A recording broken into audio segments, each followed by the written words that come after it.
Hey everyone, thanks for tuning in. If you're new here, consider subscribing. It really helps keep these stories coming. And while you're here, let me know in the comments where you're listening from. Now, sit back, relax, and let's get into the story. They gave me a rooftop, a vantage, and the kind of orders that felt like a contract between me and the building itself. "Hold this sector," Captain Alvarez said over the radio, voice tight as a drawn wire. "You are tied into Secret Service countersniper posts and JOC comms. Do not abandon height." He didn't have to tell me why. The roof of the West Wing is less a roof than a crown, broad, unforgiving, and the last line of sight between anyone approaching Pennsylvania Avenue and the residents below. My name is Staff Sergeant Daniel Mercer.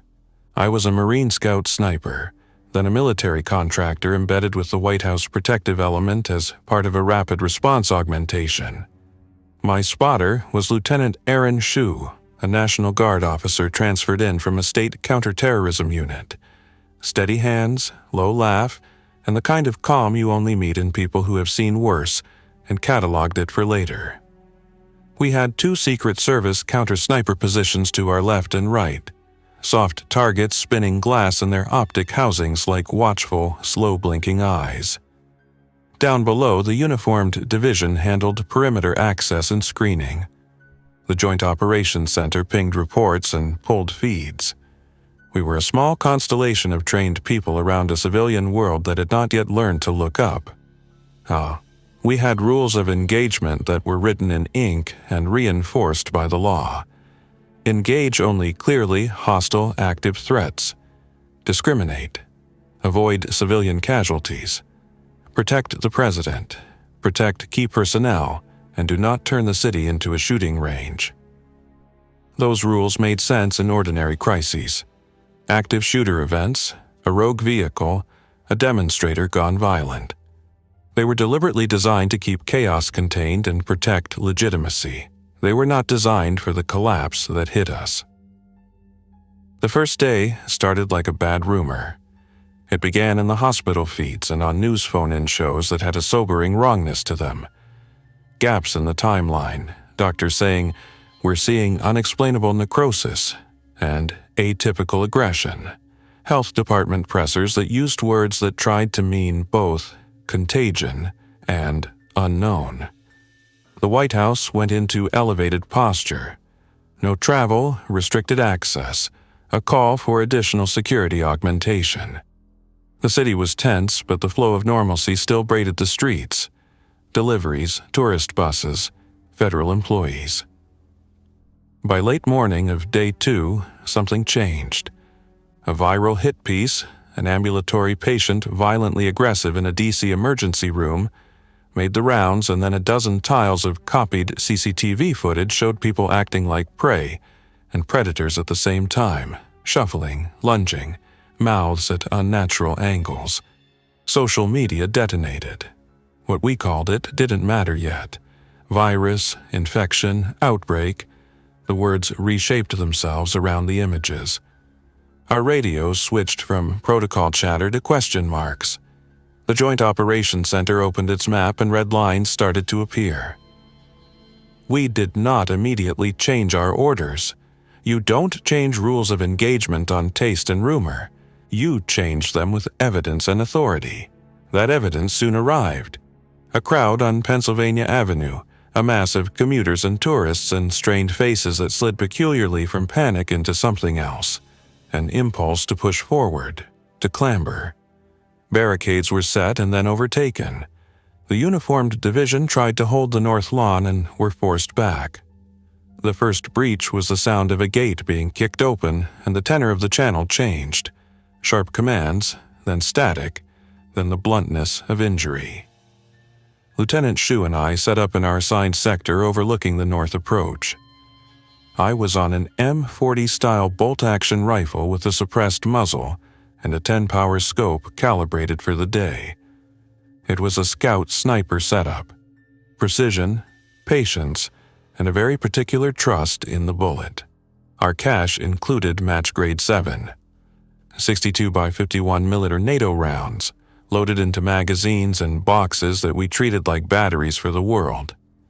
When you're a sniper, you collect small certainties in a world that wants to take them away. A stack of rounds is one. The countersnipers had semi-automatic SAS platforms that could move a little quicker if things got ugly on the run. The mortar teams and perimeter teams had other tools. We all had one common understanding.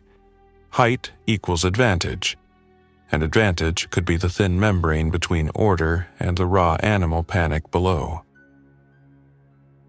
Our uniformed division reported an injured officer at Gate 2, Sue said, looking at the tablet that mirrored the JOC feed. The feed flickered, an unsteady drone from an overturned news van and a camera angle from a building across the street. They requested morphine and a spare battery for the comms kit. A uniformed officer is on the ground. They want someone to move down. Can't, I said. Rules again. If that door opens, we're a target. If we move, it creates a hole on the roof. If we leave height, the roof becomes accessible. Command is asking, he said. He was chewing a finger as if to process an idea into the physical world. They're low on med supplies. They want us to get down and... The elevator carried him down. He should not have gone. He told me he'd be quick. We had done it before. Rotation for resupply. He took a standard-issue field med kit and a small bottle of morphine from the emergency stash. The elevator doors whispered closed. When they didn't open again 5 minutes later, I felt the knowledge settle like lead in my gut. The building would be cut along its seams. Access points controlled by chaos. The elevator was a one-way door. Radios splintered. Channels bled into each other like ink and water. Secret Service countersnipers reported impacts on their outer posts. JOK called for assessments and received only partial replies. Too much static, too many overlapping reports. We can't vet people in this environment, a voice said over an encrypted link, and the words hung with the same helplessness as anything I had heard called for surrender. We were supposed to be the last physical controllers of a perimeter.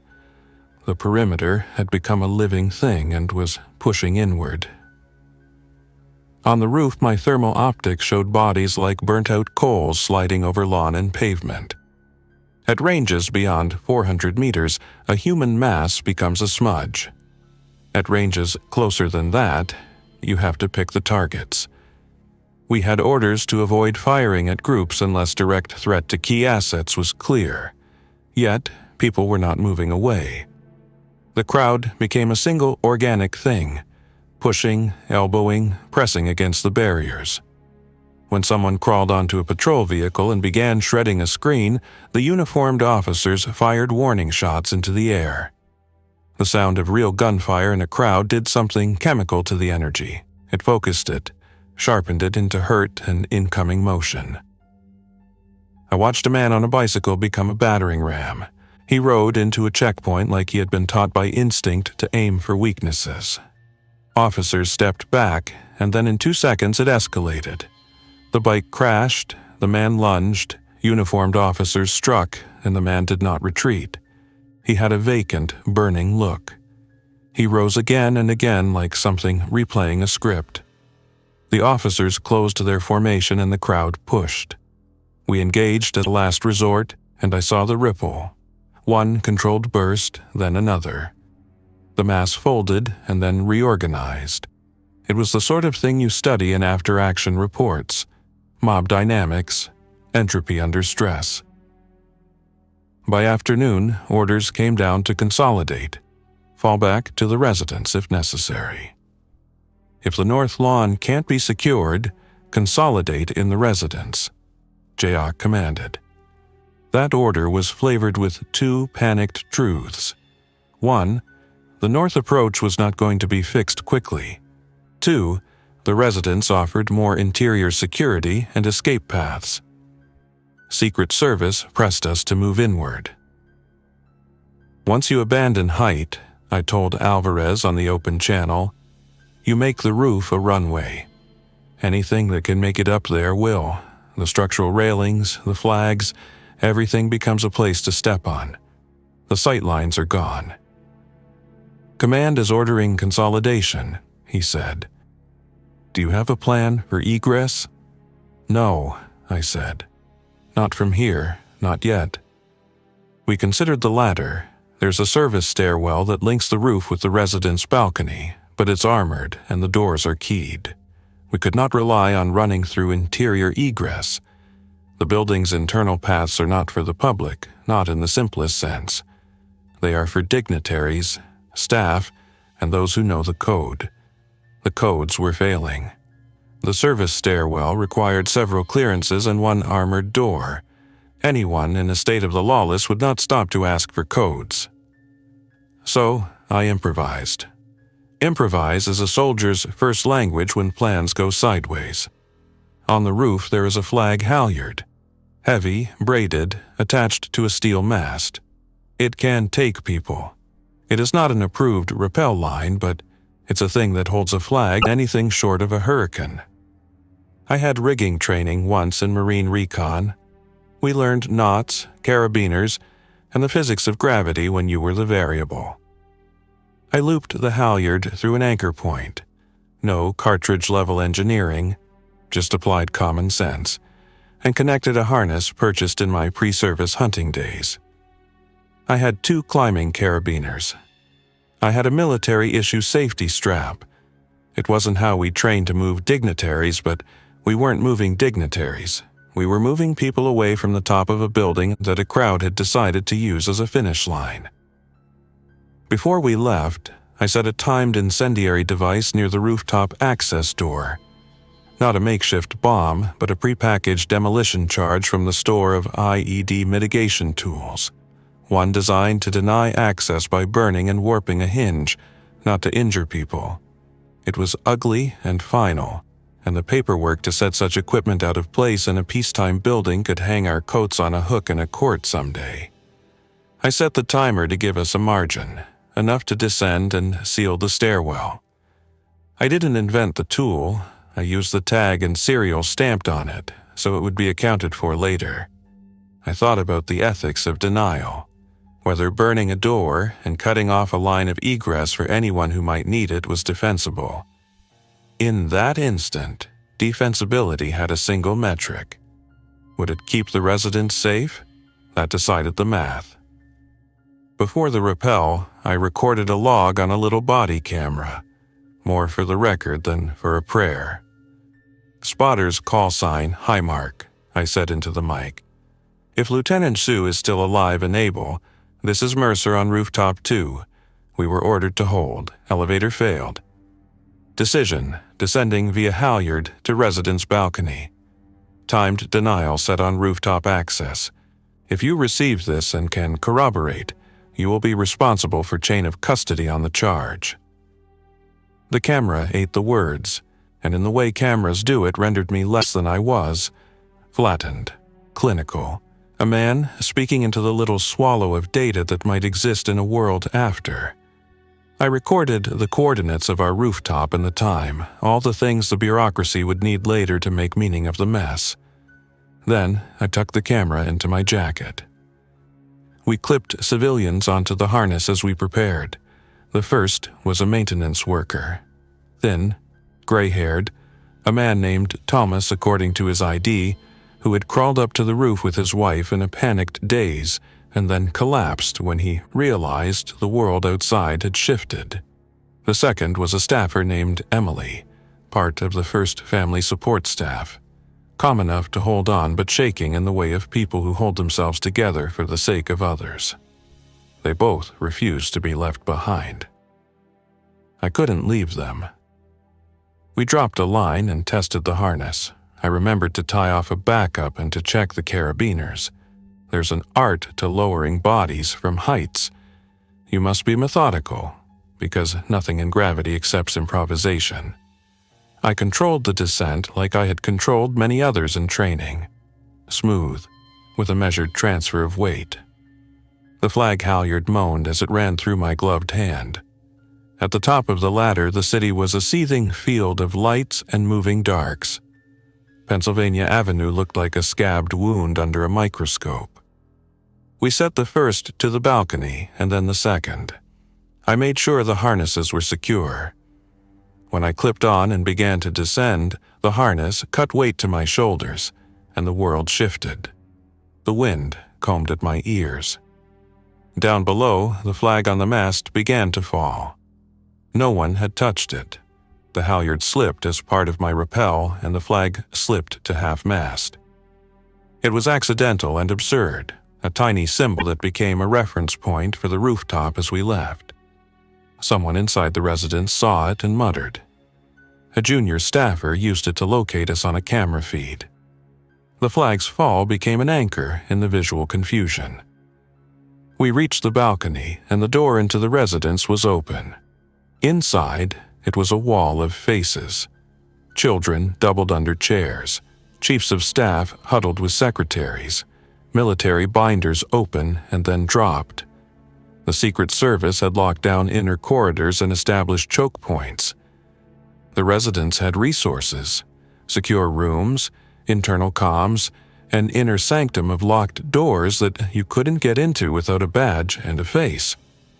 In the first 10 minutes that followed our descent, the world was distilled into an arbor of whispers, a chain of small reconciliations and procedural violence.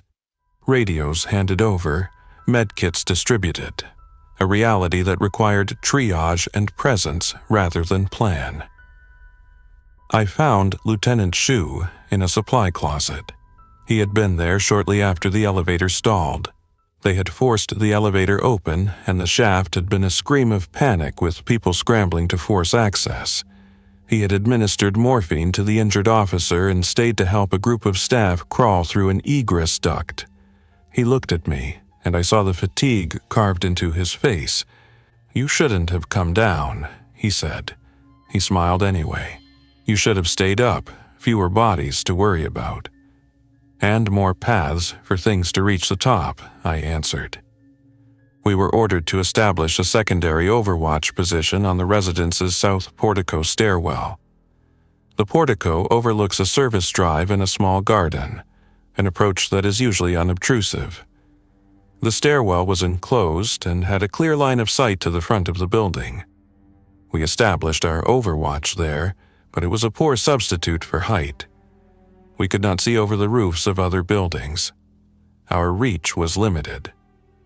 Every time I raised my rifle to scan the courtyard, my hands moved with conditioned precision, muscle memory shaped by years of being an extension of my optic. The days that followed were an endurance test. The city outside oscillated between organized emergency response and the rawness of a society that had lost the ability to verify.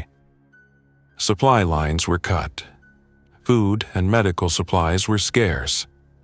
The president was moved to an inner protected suite. Movement was minimal and controlled. Outside, the city either burned or froze depending on the block. Where there were fires, they were fed by panic and fed back into it. Where they froze, barricades and convex thinking slowed the movement of people and supplies into a frozen kind of stasis. Our radios still linked us, though with increasing fuzz and no single authoritative voice. The JOC had become a skeleton of itself. Controllers on the periphery, the main commander unreachable. We were left with local decisions, and local decisions are the hardest kind. I had to decide between staying in my sector and trying to retake the south portico stairwell with a handful of armed staff who were not trained for sniper tactics, or surrender that ground to the idea that the perimeter would be defended in other ways. We chose to defend the stairwell. The idea was simplicity itself. Hold the stairwell and the residence's immediate access points, prevent a vertical approach, and provide a narrow kill zone should things breach the front. The kill zone would be ethically constrained. We would not fire into crowds. We would only fire at compromised, actively hostile targets who crossed a clearly marked threshold. That threshold would be a physical thing. The stairwell doorway and the first flight of steps. If anyone attempted to cross that threshold and presented a clear lethal threat, they would be engaged. We set up overlapping fields of fire and assigned tracking responsibilities. There were family members sheltering inside, non-combatants whose presence complicated every decision I made. I kept a roster. I kept track of who was in the safe rooms. When a young child wandered toward a flight of stairs, every muscle in my hand wanted to stop her with a wooden spoon rather than a rifle sight. The soldier's part is to make the impossible binary. The human part is to live with the gray. One night, a loosely organized group of people came at the gate. They were not all infected, some were desperate. Some were families chased from row houses by something in the dark. I tried to look at them and find any reason to let them in. We couldn't. In that moment, the debate was not tactical but moral. We had one small, defensible perimeter and a dozen souls inside who depended on us. The hit to the gut I felt was not just for the people at the gate, but for the logic that had given us a rule book and then stripped it down to its bones. We engaged. Non-lethal measures were used first. Loudspeakers, repeated commands, flashes. When someone attempted to climb a gate, a countersniper displaced him with a series of aimed shots that did not kill. The bullet was placed to disable. That sort of marksmanship takes an absurd amount of skill, the aim to wound and not kill. We were gifted it by training and condemnation alike. And still later targets came that made no distinction, people who charged with a feral mechanical intensity. We could not let them pass. The stairwell would have been a choke point where the residents might have gone from fortress to grave. There were evenings when I could not sleep and would sit on the parapet overlooking what remained of the city. My rifle lay across my knees like a living thing. I thought of the orders, of our place in a chain that now felt like a ladder that might be cut at any rung. The chain of command is a moral architecture. It allows a society to make decisions at scale. When the chain breaks, the men and women who hold positions of local force are tasked with becoming law. A day came when the JOC advised evacuation. "Command has decided to execute Plan Contingency Echo," said the channel voice, formal and unfamiliar. The message was to move the president to an off-site secure location and to prepare to release as many staffers as possible through coordinated motorcade. We prepared to move through corridors that had been cleared previously in rehearsals and then left to the mercy of the moment. The plan required coordination with units outside the perimeter, local law enforcement, military detachments, and a small team from DoD. Their presence was spotty. Radio contact suggested they were delayed, held up, or otherwise engaged. The convoy route would be a gauntlet. The issue was simple. We can't move if the street outside is a living pressure. We had to create corridors through the crowd, expensive and dangerous, while ensuring the safety of the protected person. Snipers played a role in perimeter clearing, identifying potential threats and, if necessary, neutralizing them with precision. Once again, the rules of engagement were our scalpel. Discriminate, protect, minimize collateral. We rehearsed the move inside the residence. The president's protective detail briefed the motorcade's path. Every motor was checked. The convoys had armored vehicles, lead vehicles with suppression fire capability, and then the limousines, the secure set that carries the world into its pockets. We were to provide overwatch from elevated points and along the route itself, moving with the convoy as a network rather than an anchor. When we began, the streets outside were a theater of red and pale light, of smoke, and more than a dozen fire stacks. The city seemed to be trying to be both theater and battlefield at the same time. We moved in slow, controlled detours. I was assigned overwatch of a pedestrian bridge that crossed several blocks of the north approach. My job was to watch for anything that could place explosives or create a high-threat event. I watched for the predictable: burning cars, looters, people forming patterns, and the unpredictable. A child running into the road, whether by accident or design. For a long time, I could not see the moral differences.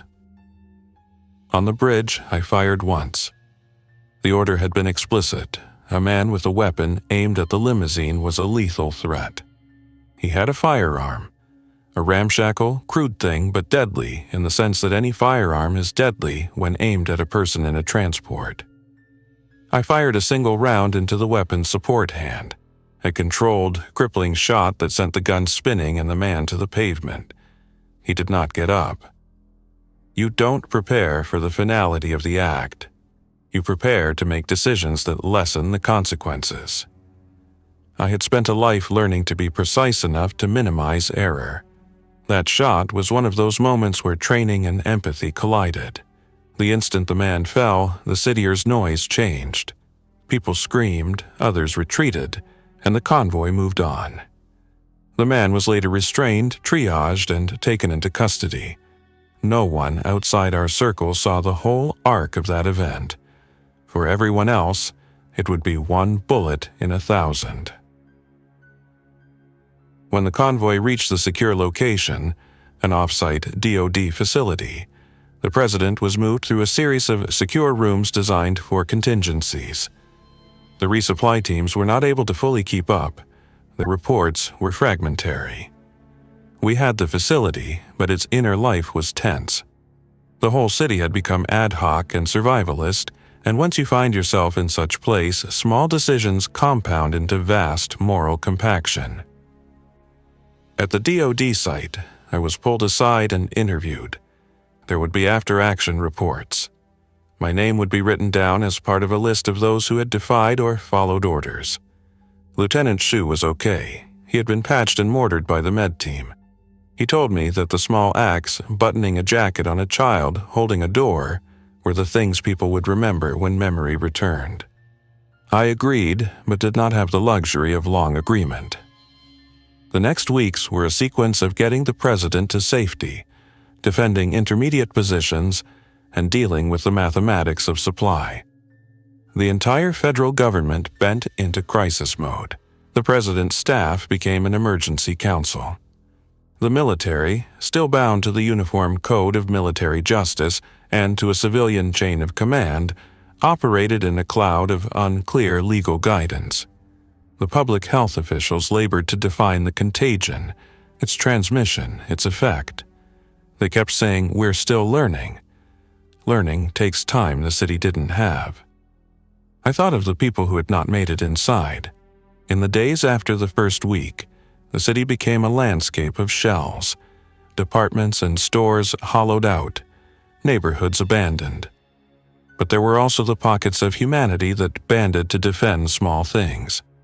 A grocery store with people guarding the fridge, a community center that had become a refuge. Humans are oddly resilient. We build barricades and make lists. We ration.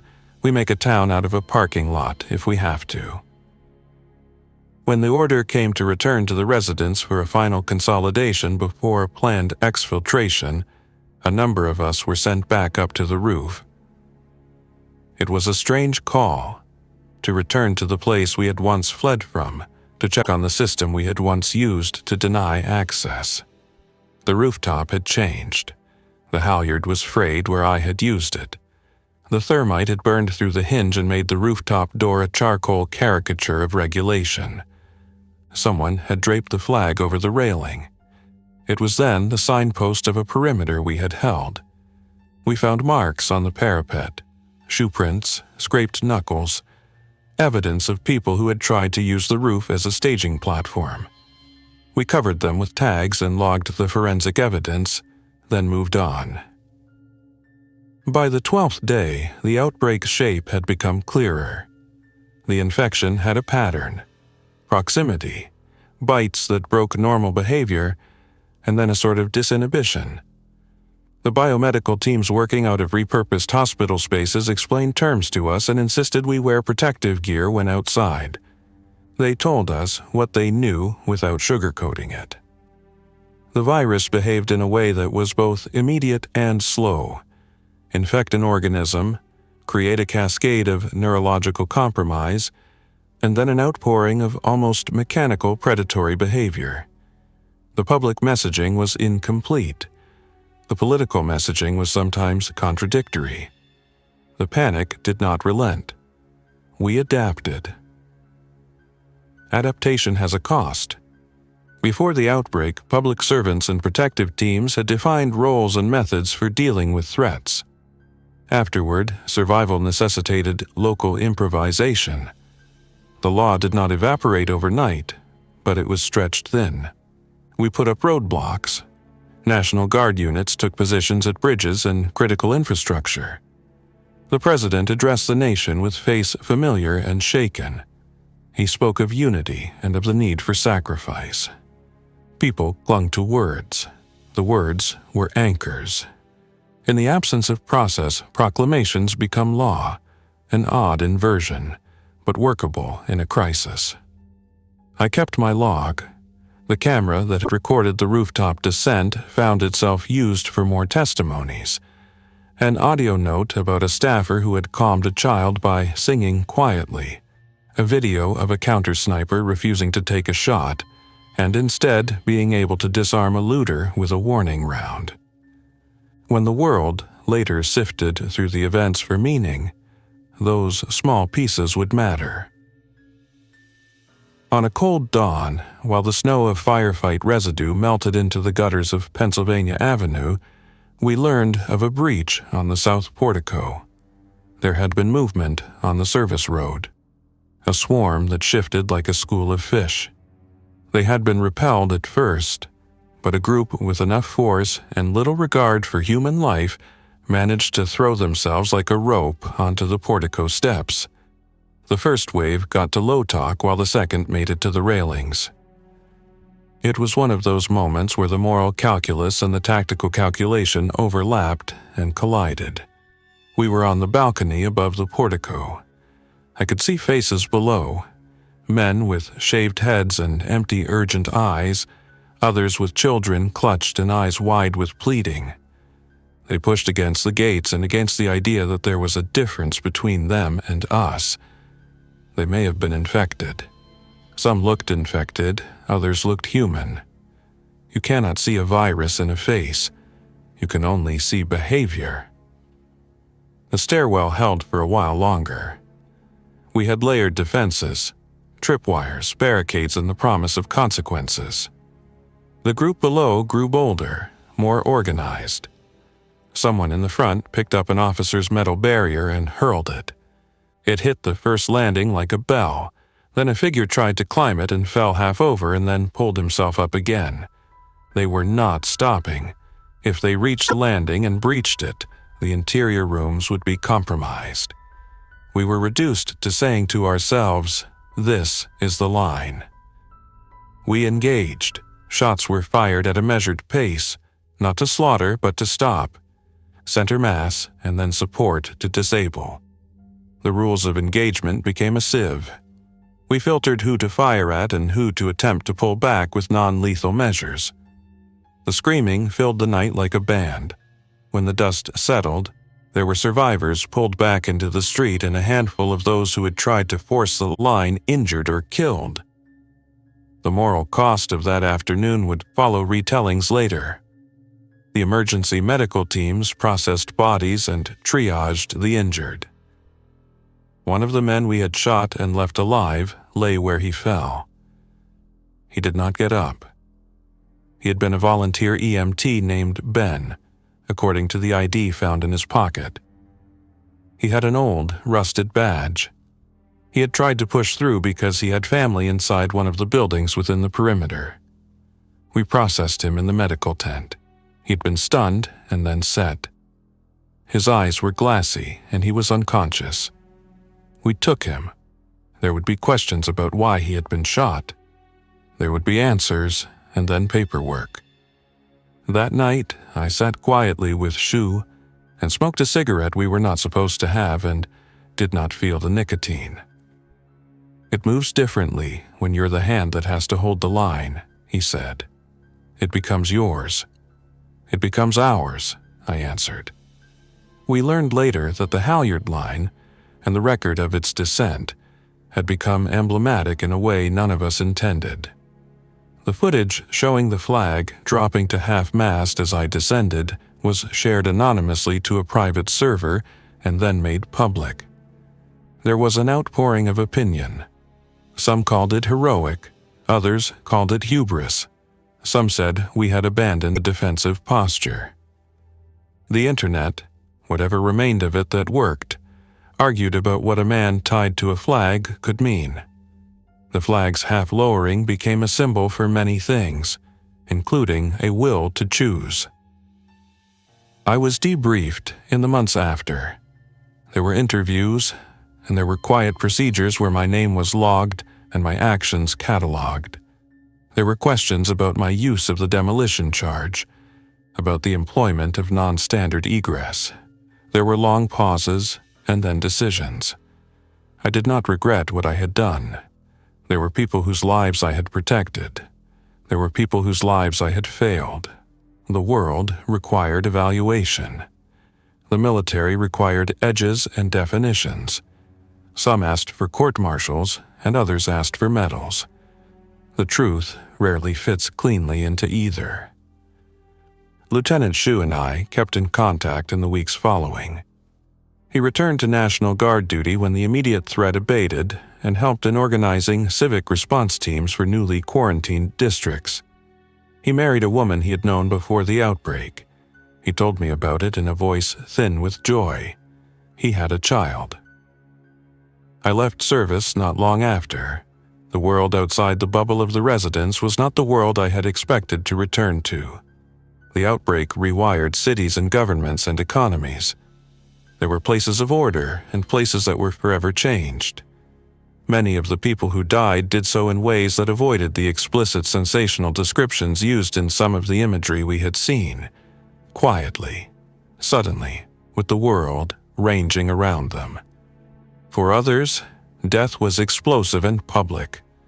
I could not help but catalog them like a man counting stars in a sky that had been burned by artificial light, some fixed, some gone out. At night, in the long hours, I returned to the roof in my memory. I can smell the halyard rope and the synthetic fibers of my harness. I can replay the camera log and hear my own voice say the inventory of what we had done. That camera sits somewhere in a locker in the department. The footage is redacted and archived, ready for some historian's thumb. I sometimes watch the clip and see myself younger, more naive, the edges of my face softer. I see the flag at half-mast and the way it furled like a subdued animal. We did what we could. In a crisis, what we could do has an elasticity. It includes acts of deliberate courage and acts of necessary cruelty. It includes improvisation patched onto doctrine, and decisions made at the point where human life and public trust intersect with brute force. In the end, the logic we used, the math of sacrifice and protection, was not flawless. It was applied by people with bleeding hearts and trained hands. That combination is messy and often the only way to continue. If there is any lesson from that time, it is this. The roof was always a place to see farther, but seeing is not the same as saving. Height gives you sight, and sight gives you choices. The hard thing was to make the choices with the knowledge that someone somewhere would disagree. The hard thing was to come down and carry with you the smell of the flag and the harness and the weight of two civilians' trust as they clung to you on the descent. When I tell this now, I tell it as a record. The rope was braided with intent. The flag slipped to half-mast out of accident and necessity and became a point of reference for a roof that was once a vantage and then a runway and then an artifact of a decision made in a moment of peril. I recorded the log because men with memories must make offerings to truth. I tell you this because history will ask us for specifics, and because the people who lived through that time deserve to have their stories told soberly, without exploitation. There were people I could not save. There were people I saved who became lives that needed tending. Those are the facts of it. Duty is not a shield from remorse. It is a commitment to continue trying anyway. The mortar of those days reformed us into people with less patience for lazy moralizing and more appetite for clear, pragmatic care. The privilege of a rooftop is you can see the city and its edges. The burden is that you must choose where to point your rifle when the city begins to move like something with teeth. The last thing I recorded that week was a short message with the time and coordinate. The sort of thing you do when you want to make a ledger for later. "This is Staff Sergeant Daniel Mercer," I said into the little microphone. "Rooftop, West Wing. Lieutenant Shu is alive. 2 civilians brought to balcony. Timed denial engaged. Flag at half-mast due to halyard descent." There was an ugly economy to the words and a steely literalness that was meant to help afterwards. I tucked the recorder back like a man who has placed a coin on the gravestone. Years later, when people ask why we did what we did, I answer as simply as I can: to buy time. Time for medical teams to study what they could, time for the convoy to move, time for a child to be taken under a jacket and breathed into. The act of holding a rooftop is an act of charity, if you believe the word is anything other than ritual. It is also an act of war against randomness.